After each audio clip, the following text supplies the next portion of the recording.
हमसे अब वालिमान ने बयान किया, वो कहते हैं कि हमें शुएब ने ज़हरी से खबर दी।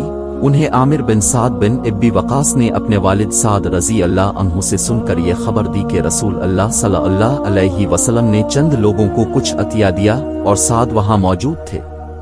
वो कहते हैं कि या रसूल अल्लाह सल्लल्लाहु अलैहि वसल्लम ने इनमें से एक शख्स को कुछ ना दिया, हालांकि वो इनमें मुझे सबसे ज्यादा पसंद था।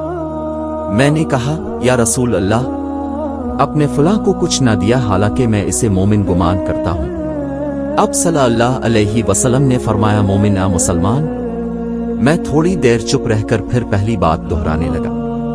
नबी करीम सल्लल्लाहु अलैहि वसल्लम ने भी दोबारा वही जवाब दिया।